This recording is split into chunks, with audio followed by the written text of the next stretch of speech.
स्वागत है आपका आज की इस दमदार वीडियो में। और ये वीडियो काफ़ी मज़ेदार है क्योंकि इसके अंदर डीडी रिएक्ट की तरफ से एक पाकिस्तानी हिंदू से बात किया गया है और क्या बोलते हैं वो काफ़ी मज़ा आएगा। अगर आप जानने में इंटरेस्ट रखते हैं कि पाकिस्तान के अंदर हिंदू लोग हैं उनके क्या हालात है, जो मिनोरिटी लोग हैं उनकी क्या हालात है, क्योंकि पाकिस्तानी अक्सर बोलते रहते हैं भारत के अंदर मुसलमानों के साथ जुल्म हो रहा है, लेकिन अपने देश के अंदर झांक के नहीं देखते। चलिए आज हम और आप मिलकर झांकते हैं पाकिस्तान में क्या हाल चाल है।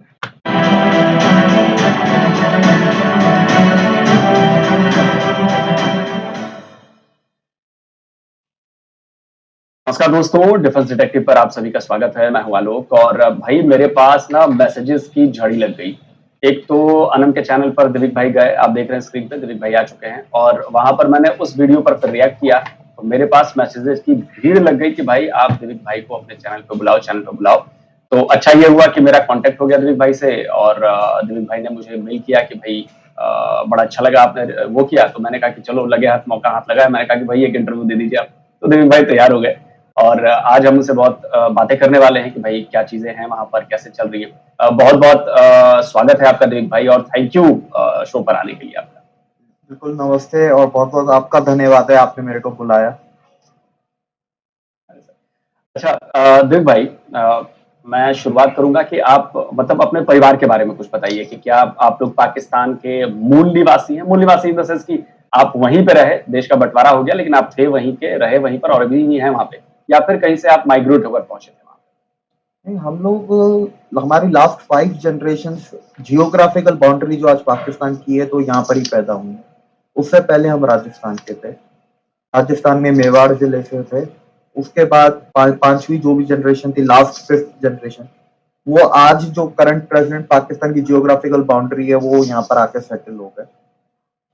तो हम लोग यहाँ के मूल निवासी आप कह सकते हैं। 5 जनरेशन यहाँ से गए, जब पाकिस्तान नहीं था तब से हम इधर है। मैं एक बात तो यहाँ रोकना चाहता हूँ। मैं भी जो हूँ वो राजस्थान का जो मेवाड़ है वहाँ से हमारी फैमिली जो है आज से 5 या 6 पीढ़ी पहले वहाँ से ट्रेवल करके अयोध्या आई थी, क्योंकि वहाँ पे मुगलों का अत्याचार काफ़ी ज़्यादा हो चुका था। अयोध्या से उसके बाद हम लोग वाराणसी पहुँचे, वाराणसी से पहुँच हम बिहार आए और यहाँ का हम लोग बसे। तो हमारे फैमिली परदादे छरदादे जो भी थे उनके साथ भी अत्याचार हुआ था। और इसी कारण लोग जो राजस्थान के कुछ इलाके हैं, जो राजपूताना का कबीला, जो साम्राज्य वहाँ पर हुआ करता था पृथ्वीराज चौहान जी के मरने के बाद, लोग बिखरना शुरू हो गए क्योंकि उनके ऊपर काफ़ी ज़्यादा अत्याचार होना शुरू हो गया। और हमारे इतिहास में, हमारी किताबों में, हमारे हिस्ट्री के बुकों में कहीं पर भी इसके बारे में उल्लेख नहीं मिलता कि इतने सारे राजपूत जो थे वहाँ से क्यों भागे अपनी फैमिली को लेकर, अपनी बेटी को लेकर, अपनी बहुओं को लेकर क्यों निकले। हम पाकिस्तान की बात कर रहे थे लेकिन राजस्थान के बारे में हम कभी बात नहीं करते। मुगलिया सल्तनत के अंदर क्या हुआ ऐसा, इसके ऊपर हम बात नहीं करते। जिन्होंने सर झुका दिया वो आज उनके गुलाम बन गए, जिन्होंने सर नहीं झुकाया वो महाराणा प्रताप की तरह जंगलों जंगलों भटकते रहे। मतलब मेरे सवाल पूछने का सेंस भी वही था कि मतलब पाकिस्तान जब नहीं बना था तब से आप लोग वहां हैं, तो जाहिर सी बात है कि आप लोग ज्यादा पाकिस्तानी हैं मेरे हिसाब से। हाँ। अच्छा दिलीप भाई, क्या कभी आपके परिवार में उस वक्त ऐसी चर्चा हुई हो कि भाई दादे परदादे जो थे, जब बंटवारा हुआ भारत का, पाकिस्तान नाम का नया देश बना 1947 में, तो क्या उस वक्त ऐसी बात नहीं हुई कि हम यार यहाँ पे क्यों है, हम भारत ही चले जाते हैं? क्या ऐसी कुछ बातचीत हुई होगी? अब मेरे दादा, जो मेरे परदादा थे, वो असल में बड़े इन्फ्लुएंशियल आदमी थे, तो उनके साथ कभी कोई इधर मसले मसाइल इतने हुए नहीं। आजादी 47 के टाइम पे, 47 48, कम से कम वो 2-2.5 साल का जो पीरियड था जिसमें ये तंग कर रहे थे, लोग इधर से उधर जा रहे थे, ये पूरा सिस्टम आपका 2-2.5 साल चला। इन्फ्लुएंशियल बंदे थे, इस वजह से हमारी फैमिली को इतना कभी अफेक्ट हुआ नहीं उस चीज का कि हमारे ऊपर ज्यादती की हो या हमारे ऊपर किसी मॉब ने अटैक किया हो 47 के टाइम पे। तो इस वजह से फिर हम इधर ही रहे, हमें इतनी ज्यादा उस टाइम पे तकलीफ नहीं हुई 47 के टाइम पे। अच्छा, पाकिस्तान बनाया गया एक रिलीजन के नाम पर। मतलब शायद दुनिया में दो ही देश हैं, शायद एक यहूदियों के नाम पे है, एक शायद इस्लाम के नाम पे है, ऐसा बनाया गया। बाकी तो है ही। रिलीजन के आधार पर एक देश बना और आप उस रिलीजन से ताल्लुक नहीं रखते हैं, तो उस देश में रहने पर, उस मुल्क में रहने पर कैसी फीलिंग आती है अभी की अगर मैं बात करूं? देखिए, अब हम तो सिंध सिंध से बिलोंग करते हैं, हम लोग तो सिंधी हैं। अगर एथनिकली जाए तो असल सिंधी तो हिंदू ही थे, और असल सिंध भी हिंदुओं का था। लेकिन ये है कि इतनी ज्यादा तकलीफ स्टार्टिंग में 47 में नहीं होती थी, फिर जो ईयर ऑन ईयर जो आहिस्ता आहिस्ता एक एक इदारा, एक एक जो पिलर एक कंट्री का या डेमोक्रेसी का होता है, वो जब एक एक पिलर, एक एक डिपार्टमेंट आपका करप्ट होता जाए या डिफंक्ट होता जाए, और फिर 80s में जो रेडिकलाइजेशन थी ना, that was the final nail in the coffin, जो जियाउल हक ने की। लेकिन वो जिया इतनी के टाइम की जल्दी, जल्दी। जी, उसने इतनी जल्दी इफेक्ट नहीं दिखाया, क्योंकि वो स्कूलों में पढ़ाई, वो बच्चे बड़े हुए 90s में, वो जब 2000s का टाइम आया, जब वो जॉब्स में, प्रोफेशनल लाइफ में आए, फिर उस रेडिकलाइजेशन का इफेक्ट है ना मेट्रोपॉलिटन सिटीज में नजर आना शुरू हो गया। फिर वो ईयर ऑन ईयर वो बढ़ता गया कि पहले कम लोग थे, जो हम कहते हैं कि है यार, हर मुल्क में थोड़े बहुत लोग तो होते ही हैं ऐसे, वो थोड़े लोग हैं ना, फिर आहिस्ता आहिस्ता बढ़ते गए, अब वो ऑलमोस्ट अब मेजोरिटी में आ गए। और वो जैसे, पावरफुल भी हो गए। जी, पावरफुल भी हो गए। पावरफुल तो देखें स्टार्टिंग से ही होंगे ना, क्योंकि आप स्टेट ने उनको दे दी है परमिशन ये सब काम करने की। स्टेट ही रेडिकलाइज करवा रहा है आपके टेक्स्ट बुक्स को, स्टेट सपोर्ट भी करता है ऐसी चीजों को। और फिर जब ऐसे लोग पढ़ के ऐसे एजुकेशन सिस्टम से जब फिर वो एक बैरोक्रेट्स बनते हैं, एक पावरफुल पोजीशन में, जुडिशरी में जाते हैं, तो माइंडसेट तो उनका वही होता है ना, तो वो स्टेट से ही एक पावर ऑटोमेटिकली आ जाती है, चाहे वो गरीब भी होगा, मतलब कोई मिडिल क्लास रेडिकलाइज इंसान है, लेकिन वो रेडिकलाइज है तो उसको कहीं ना कहीं है ना एक प्रिविलेज मिल जाती है हर जगह पे, अगर वो कोई ऑपरेशन करता है तो, इन दैट केस। मुझे याद आ रहा है दिलीप भाई कि मैंने एक डॉक्यूमेंट्री देखी थी, आपके ही इस्लामाबाद में, शायद शायद जिन्ना इंस्टीट्यूट है या इस्लामाबाद में ही है शायद, उन्होंने एक डॉक्यूमेंट्री बनाई थी कि अपने ही देश में बेगाने। तो उसमें एक क्रिश्चियन कम्युनिटी के भाई साहब थे, उन्होंने बड़ी जबरदस्त बात कही। उन्होंने कहा कि अगर मैं सच्चा भी हूं और मैं बोलूं, मेरे जैसे 10 लोग मेरी गवाही दें, लेकिन अगर सामने से 2 मुसलमान बोल दे कि नहीं ये झूठ बोल रहा है, तो लोग उन 2 मुसलमानों का भरोसा कर लेंगे लेकिन हमारा नहीं करेंगे। बिल्कुल उनकी ऐसा बात में ही मतलब कितनी कितनी सच्चाई। इस बात में 100% सच्चाई है। बचपन से जहन में ये डाला है ना कि काफिर, यहूदी, ईसाई ये होते ही झूठे हैं, धोखेबाज होते हैं, चालबाज होते हैं, इनके दिखाने के हाथ और दिखाने के दांत और हैं, चबाने के दांत और हैं। जब ऐसी ऐसी बातें आपको बचपन से आपको डाली जा रही हैं, तो बड़े होकर आपका माइंडसेट ही हुआ है, और आप उनको समझा भी नहीं सकते कुछ, क्योंकि वो बचपन से उनको फीड किया गया। ऐसा नहीं कि उनको टीन एज में या अडल्टहुड में आके उनको फीड किया, तो बचपन से हो गया, वो फिर उनके साथ मरते दम तक रहेगा। हम अगर 1000 भी हों और आगे 10 अगर कोई दे दें गवाही, सच्चे वो माने जाएंगे, हम 1000 सच्चे नहीं माने जाएंगे। बड़ा अफसोस होता है ये देखकर। अच्छा, जिन्ना ने जो मुल्क बनाया, वो ये कह के बनाया कि जी हम माइनॉरिटीज हैं और हमें अपने हक नहीं मिल रहे हैं। तो माइनॉरिटीज के नाम पर उन्होंने मुल्क बनाया, और उसी देश में माइनॉरिटीज पर क्या हो रहा है ये पूरी दुनिया देख रही है, और वही देश कहता है कि जी भारत में माइनॉरिटीज पर जुल्म होता है। खैर मैं उस पर बाद में आऊंगा। मैं थोड़ा सा, आपने 90s का जिक्र किया कि जब वो लोग बड़े हुए, पढ़ के आए और बड़े हुए, उस पर भी आऊंगा। लेकिन जब 90s का दौर था, उस समय एक भारत में एक घटना हुई 1992 में, बाबरी मस्जिद वाली जो घटना थी। अ, उसके बाद हमने देखा कि पाकिस्तान में मंदिरों पर अटैक हुए, हिंदू फैमिलियों पर अटैक हुए। उस वक्त आपकी फैमिली में क्या इस तरह की बातें हुई थी कि भाई हम चले ही जाते या चले जाते हैं, या आप लोग कैसा फील कर रहे थे, क्या सेफ फील कर रहे थे आप लोग? 92 वाले वाकया के टाइम पे तो मैं पैदा भी नहीं हुआ था, लेकिन उस टाइम पे भी शायद मेरे जो दादा थे तो वो भी पावरफुल थे, ब्यूरोक्रेट थे। हमें वो कभी इतने मसले मसाइल ऐसे डेली बेसिस पे फेस नहीं करने पड़े जैसे आज करते हैं। तब होता था यार 6 महीने में कोई ऐसा हो गया, साल में कोई ऐसा हो गया। अगर हम अपनी पर्सनल फैमिली की बात कर रहे हो कि एक फैमिली को साल में कितनी दफा ऐसी चीजों को फेस करना पड़ता है, तो इतनी चीजों को है ना, वो मेरे एल्डर्स जो थे फैमिली के, वो लाइटली लेते, बोलते थे इतना तो फिर दुनिया के हर मुल्क में होता है। और जितना भी अटैक्स हुए थे 92 के रिटेलिएशन में, पाकिस्तान में जितने भी मंदिर तोड़े गए, अटैक किए गए, रूरल एरियाज में किए, शहरों में नहीं हुआ। पंजाब के शहरों में हुआ, जैसे मुल्तान वाले मंदिर था, एक रहीम यार खान वाला था, एक लाहौर में गुरुद्वारा था, उधर हुआ। लेकिन सिंध वाली साइड पे या बलूचिस्तान वाली साइड पे गांव देहातों में वो किया गया, यहाँ के मेट्रोपॉलिटन सिटीज में कोयटा, गवादर, हब, कराची, हैदराबाद, लाड़काना इधर नहीं हुआ, शहरों में नहीं हुआ। अच्छा, अब मैं आता हूँ कि आपने बात कही कि पढ़ाया जाता है, वो चीजें हैं। तो पाकिस्तान के स्कूलों में जो किताबें पढ़ाई जाती हैं, मैं भी जानता हूँ, आप तो और ज्यादा अच्छे तरीके से जानते हैं, उसमें हिंदुओं को बुरा बताया गया है। तो बतौर हिंदू जब आप वो पढ़ते होंगे तो क्या फील किया आपने? क्या आपने कभी आके मम्मी पापा को ये बोला कि ये हमारे बारे में ऐसी क्यों बातें कही जाती हैं? क्या कुछ ऐसी बात हुई होगी? हम लोग मम्मी पापा से पहले वो बोले, उससे पहले मम्मी पापा हमें स्कूल पहले ये सिखा के भेजते हैं बचपन में। मतलब छोटा सा बच्चा बड़ा हो रहा है, माँ बाप सिखाएंगे कि यार बदतमीजी नहीं करनी, स्कूल से कंप्लेन नहीं आनी चाहिए, चिल्लाना नहीं है, टीचर की रिस्पेक्ट करनी है। हमें सिखाया गया कि रिलीजन पे बात नहीं करनी है, कोई अगर तुम्हें कुछ बोले भी रिलीजन पे चुप रहना है, उसका आगे से जवाब नहीं देना है।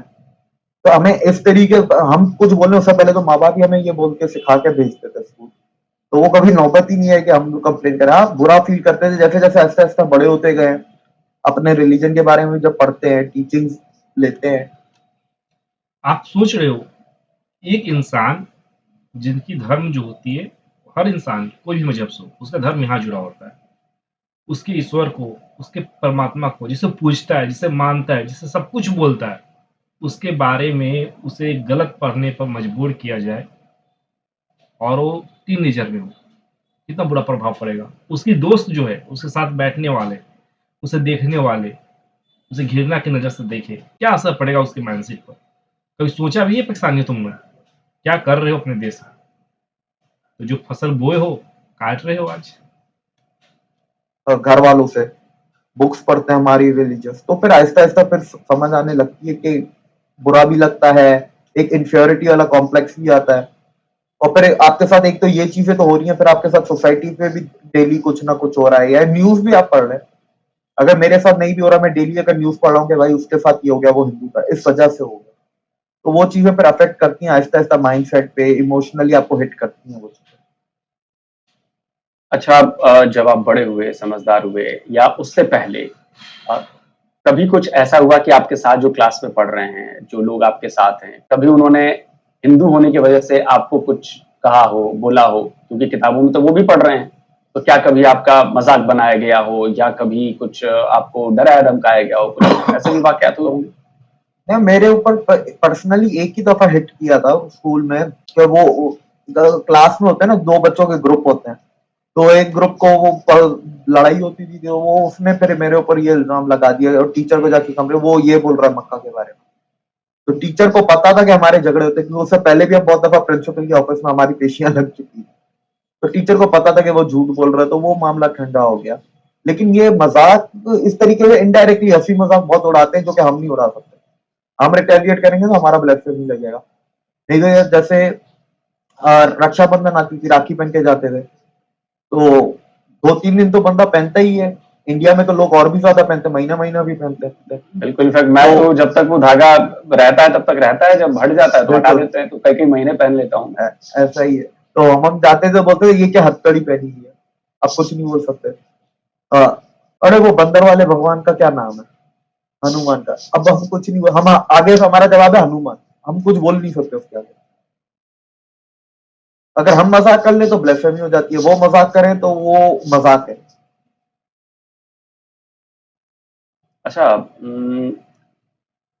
जब आप बड़े हुए, जब आप कॉलेज से बाहर निकले, उसके बाद जब आपने जॉब तलाशी होगी या कुछ किया होगा, तो उसमें भी ये चीज आड़े आती है? मैं सच में बोल रहा हूँ, मैं भाई की बात सुनकर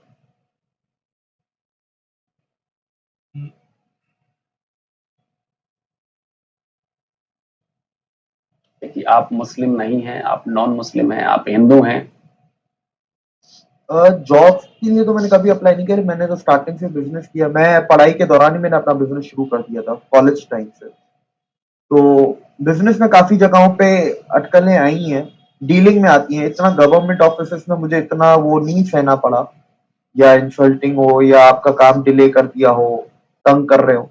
लेकिन जब आप डीलिंग करते हो कस्टमर्स के साथ, या आपके जो सप्लायर्स होते हैं उनके साथ, उनमें कभी कभार को 10-15% ऐसे लोग होते हैं जो कि ये करते हैं चीजें। आपको रेट ज्यादा बताएंगे ताकि आपको बेचना ही ना पड़े, कि यार हिंदू के साथ डीलिंग ही ना करनी पड़े। ऐसी चीजें भी होती है, जानबूझ के रेट ज्यादा बताएंगे। तो हमारे साथ जो मेरे पार्टनर मुस्लिम है पाकिस्तान में, और पाकिस्तान में जो मेरा बिजनेस स्टैब्लिश्ड है वो मेरा मुस्लिम के साथ है पार्टनर है, तो मैं उनको आगे बेचता था, वो आगे उनको सही रेट बताते थे, फिर मैं जाके पेमेंट करता था, फिर हम लोग भी अपने मजे लेते थे, हम लोग भी तंग करते थे इस तरीके से। अब हम वो मुंह से कुछ नहीं बोल सकते, इस तरीके से तो मजे ले ही सकते हैं। अच्छा, अभी एक रिपोर्ट आई है पाकिस्तान में, वहाँ की एक संस्था है the centre for social justice. उसने अपनी रिपोर्ट में एक गजब की बात कही है। उसने कहा है कि जो पिछले साल यानी साल 2022 में जो वहाँ की टेक्स्ट बुक्स हैं उनमें एंटी हिंदू या एंटी माइनॉरिटी कंटेंट में कहूँ उसको बढ़ा दिया गया। तो मतलब आप जहां नए दौर में जी रहे हो, दुनिया कहाँ जा रही है, आप वहां पे अभी भी इन चीजों को बढ़ावा दे रहे हो। मतलब स्टेट की तरफ से हुआ ना, ये तो स्टेट स्पॉन्सर है ये तो बिल्कुल, तो ये मतलब इमरान समझ खान नहीं जो आता कि पॉलिसी लाए थे, हम्म, ये इमरान खान जो पॉलिसी लाए थे, ये वो जब अफेक्ट में आई तो वो ये सारी चीजें उसमें बढ़ी हैं, लेकिन अब उसका कुछ कर नहीं सकते, पाकिस्तान खत्म हो चुका है। आपका जब एक भी पिलर सही होता है तब जाके आप बिल्डिंग को कुछ ना कुछ रेनोवेट करेंगे, रीबिल्ड करते हैं, रीमॉडल करते हैं। जब कुछ भी नहीं होता तो बिल्डिंग को फिर डिमोलिश कर दिया जाता है। और अगर हिस्टोरिकली टेक्निकली देखा जाए तो जब इलीगल लैंड पे जो चीज होती है उसको तो फिर बिल्डोजर पे ही चला दिया जाता है। तो जब एक चीज ही इलीगल बनी हुई है, कॉन्सेप्ट ही गलत है, और बनाने वाले असल में बनाने वाले नहीं है, जो बनाने वाले थे वो चले गए, जो उनके साथी या लेबर कह लें, लेबर उन यहाँ के फाउंडर बन गए, इस तरीके से चीजें हो गई। हिस्ट्री कभी सही पढ़ाई नहीं गई, और किताबों का रुझान नहीं है। अभी तो मेरे हिसाब से मेरे को बुक्स अगर चाहिए मैं बाहर से मंगवानी पड़ती, पाकिस्तान में मुझे बुक्स नहीं मिलती। मतलब पहले मिलती थी, अब डे बाय डे हर चीज बंद होती जा रही है, बुक्स का रुझान ही नहीं है यहाँ पर। तो आप जब तक आप बुक्स नहीं, यूनिवर्सिटी आपको कितना सिखा लेगी, एजुकेशन सिस्टम कितना भी अच्छा हो, एजुकेशन सिस्टम आपको अच्छा इंसान बना देगा, नॉलेजेबल इंटेलेक्चुअल अगर आपको बनना है तो आपको 4 साल की डिग्री नहीं बना सकती। उसके लिए आपको पढ़ना है, कुछ करना है, यूट्यूब यूज करेंगे, इंटरनेट यूज करेंगे, तो आपको, आपने भी रिपोर्ट्स देखी, आपने उस पर रिएक्ट भी किया कि Pakistan is number 1 in watching the porn. उसके अलावा अगर यूट्यूब पे जाएंगे, हंसी मजाक चुटकुले देख रहे हैं, स्टैंड अप कॉमेडी देखो, कोई बात नहीं, वो भी जिंदगी का सर, मैं भी देखता हूँ ये हर चीज, लेकिन साथ में कभी इंटेलेक्चुअल वीडियोस भी यूट्यूब पे देख लो।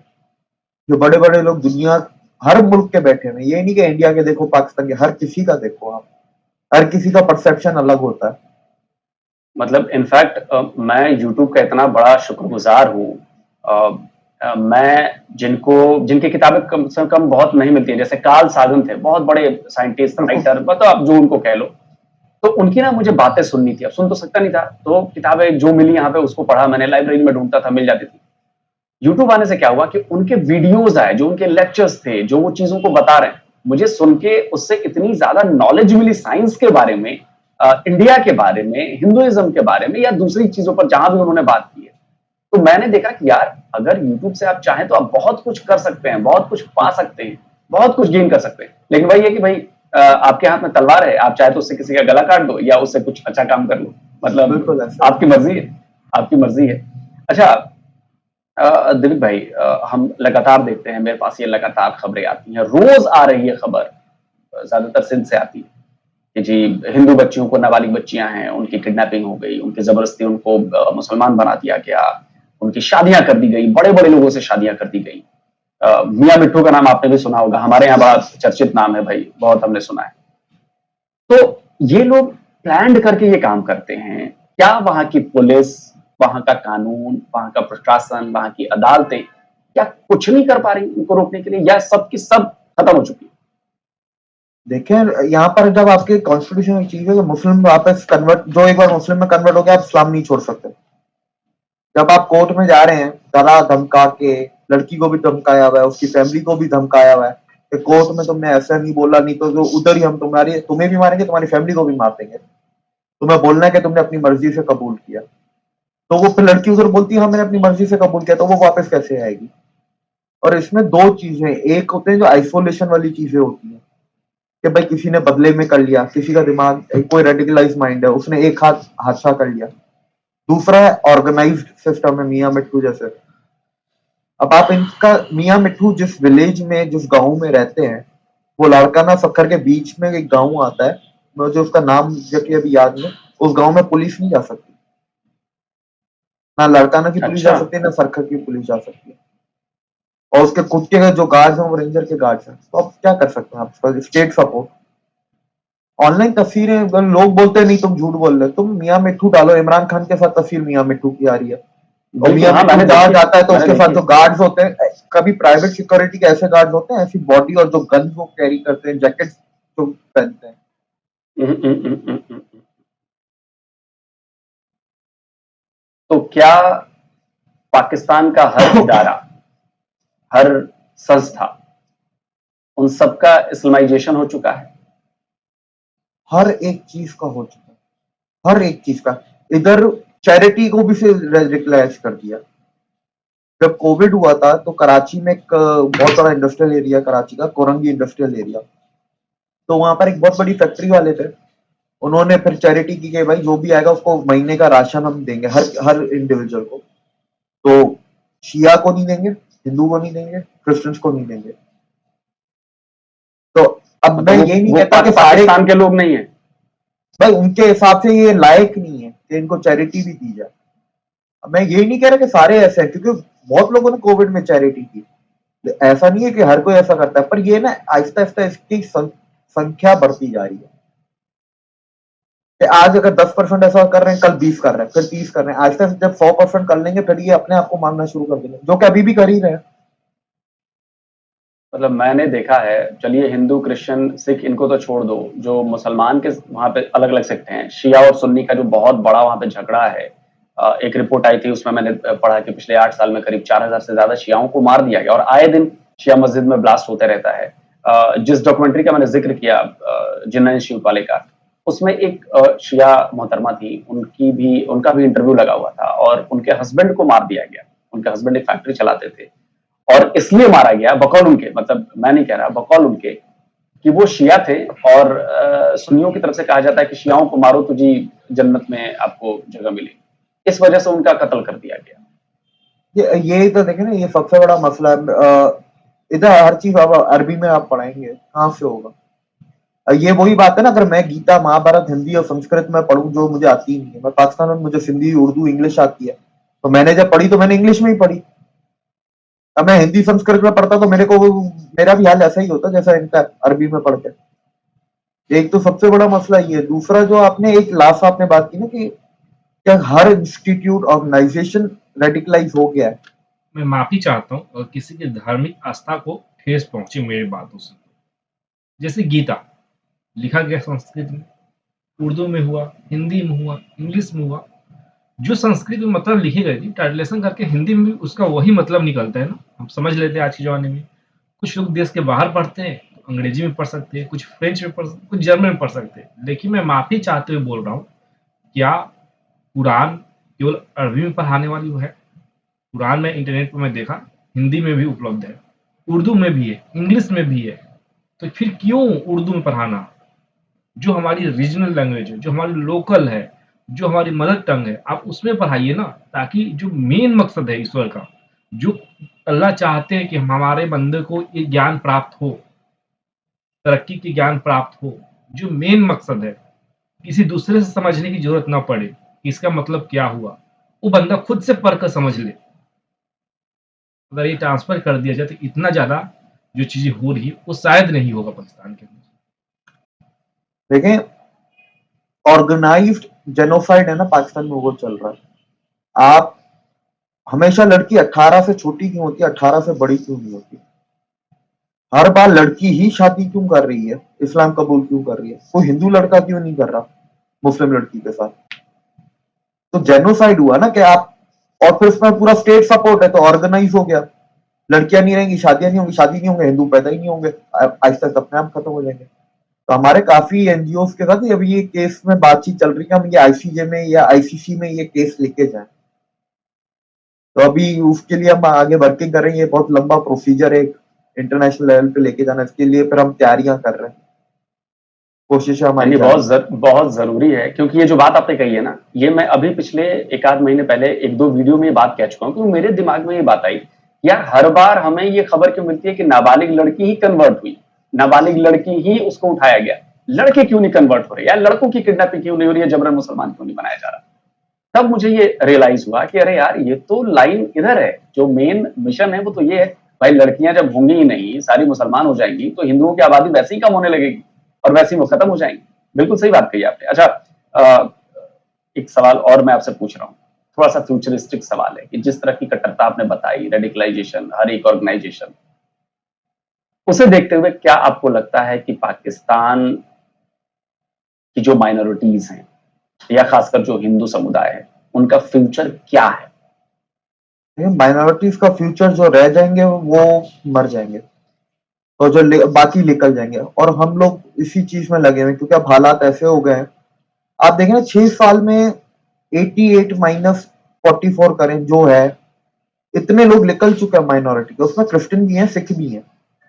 अब इतने लोग आपके अगर 6 साल में निकले हैं, और देखें हर हिंदू ने इधर बैकअप बनाया हुआ, क्रिश्चियंस और सिक्स ने इतना बैकअप नहीं बनाया, लेकिन हर हिंदू के घर से एक बंदा बाहर है ही है। तो ये है कि गरीबों को, जो गरीब हिंदू है उनके घर से बाहर नहीं है, और हम लोग काम ही सिर्फ गरीब हिंदुओं के लिए करें। तो अमीर हिंदू या मिडिल क्लास हिंदू जब चाहे वो निकल सकता है, उसके घर में से एक बंदा हमेशा बाहर होगा, पाकिस्तान में नहीं होगा। और फॉर उसको, उसका सिर्फ पर्पस ही यही है कि बैकअप, बाहर जाने का बैकअप। उसका पर्पस ये नहीं है कि यार अच्छी नौकरी है या एजुकेशन अच्छी है, पहला मकसद ये होता है कि बैकअप बनाना है अपनी फैमिली को बाहर निकलने का। इनफैक्ट आपकी बातें भी मैंने सुनी थी, जिस वीडियो पर रिएक्ट किया, तो आपने भी कहा कि मेरी फैमिली भी, मैं भी शिफ्ट हो चुका हूँ वहां से, पाकिस्तान से। ये मेरी फैमिली में से कभी कोई बाहर गया नहीं पढ़ने, लेकिन मैंने जब बिजनेस शुरू किया और आहिस्ता आहिस्ता जब मैं हालात मार्केट में देखता था आगे पीछे लोगों से, क्योंकि देखिए आप बिजनेस में हर हर तबके के लोग से मिल रहे हैं, आप पढ़े लिखे से भी मिल रहे हैं, आप अनपढ़ से भी मिल रहे हैं, रूरल में भी मिल रहे हैं, और अगर इनकम वाइज देखें तो इनकम वाइज भी आप हर तबके से मिल रहे हैं। तो जो चीजें मैंने देखी, मैंने रियलाइज की, मैंने आहिस्ता आहिस्ता पे शिफ्ट करना शुरू किया उस चीजों को। तो हम लोग तो फिर एक ही झटके में गए ना, पूरी फैमिली, हमारा कोई बैकअप क्या था नहीं वैसे, एक ही झटके में गए, मतलब सारी फैमिली सिटीजनशिप लेके गए। मतलब मुझे ये आपसे ये सवाल पूछते हुए बड़ा अजीब सा लग रहा है, क्योंकि मैं कभी सपने भी नहीं सोच सकता कि मैं जहां का रहने वाला हूं, जहां पुरखे मेरे पैदा हुए, मतलब कई पीढ़ियां यहाँ पे खप गई, उस जमीन को छोड़कर मुझे जाना पड़ा, मतलब अपने घर को, अपने देश को छोड़कर मैं कहीं चला जाऊं, कैसा लगता होगा ऐसा? सर ये जाने का डिसीजन भी मैंने 2018 में लिया था। 2018 तक अगर मेरे मेरे घर वाले मुझे कहते थे कि यार तुम बाहर चले जाओ, तुम जाओ फिर तुम्हारे पीछे हम आ जाएंगे। मैं सोचा नहीं यार, दुनिया घूमनी है, रहना है इधर, सिंध में है, पाकिस्तान में रहना है, क्यों मुझे इधर ही रहना है, इधर ही काम करना है। लेकिन 18 के बाद, 18 में फिर मैंने फैसला ले लिया कि भाई अब तैयारी करो, अब निकलो।